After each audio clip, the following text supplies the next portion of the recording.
Hello बच्चों, let's read this question. The question says ovules contain many embryos in. Ovules बहुत सारे embryos contain करते हैं, इनमें से किसके अंदर? सिट्रस, एप्पल, मैंगो या सिट्रस एंड मैंगो दोनों में।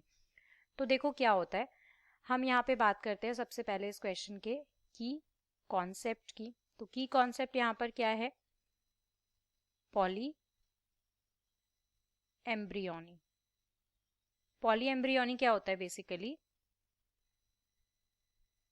पॉली एम्ब्रियोनी नाम से ही हमें समझ में आ रहा है, इसके अंदर डेवलपमेंट होती है ऑफ मैनी एम्ब्रियोज या फिर more than two embryos we can से।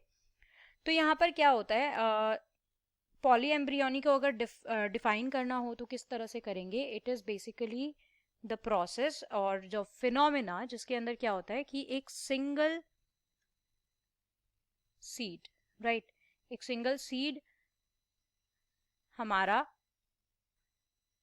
टू या फिर मोर एम्ब्रियोज को प्रोड्यूस कर दे या फिर डेवलप करा दे। तो प्रोडक्शन हो रही है अगर दो या दो से ज्यादा एम्ब्रियोज की एक सिंगल सीड से, तो ये पॉली एम्ब्रियोनी होता है।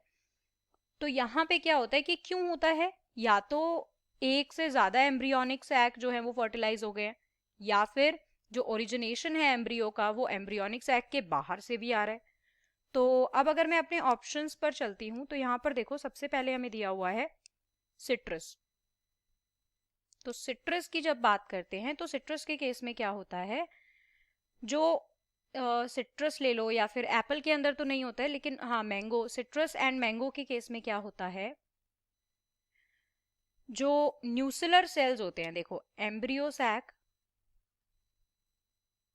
को सराउंड करके रखते हैं हमारे न्यूसिलस के सेल, यानी कि न्यूसिलर सेल्स, राइट। अगर डायग्राम बनाकर याद करने की कोशिश करें तो कुछ इस तरह से होता है एम्ब्रियो सैक एनाट्रोपस ओव्यूल के अंदर, राइट। यहाँ पर हमारे सिनर्जिड्स होते हैं, ये हमारा एग होता है, ये एंटीपोडल सेल्स होते हैं, ये पोलर न्यूक्लिया होता है सेंट्रल सेल में, यहाँ पे हमारा न्यूसिलस होता है जो कि सराउंड करके रखता है हमारे एम्ब्रियो सैक को। तो ये जो न्यूसिलर सेल्स होते हैं ये सराउंड करके रखते हैं एम्ब्रियो सैक को, राइट।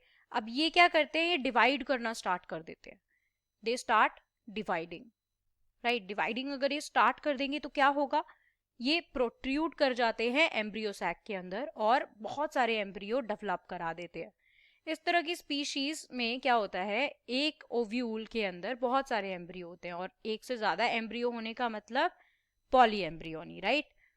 बट एप्पल के केस में क्या डिफरेंट होता है, पॉली एम्ब्रियोनी तो नहीं होती, बट एप्पल के केस में क्या होता है, एप्पल एक फॉल्स फ्रूट है, इसके अंदर ओवरी के साथ साथ थैलेमस भी इन्वॉल्व होता है फ्रूट फॉर्मेशन में, right.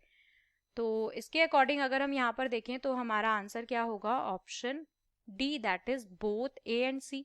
So option D is the correct answer for this question. I hope you understood it well. Best of luck. Thank you.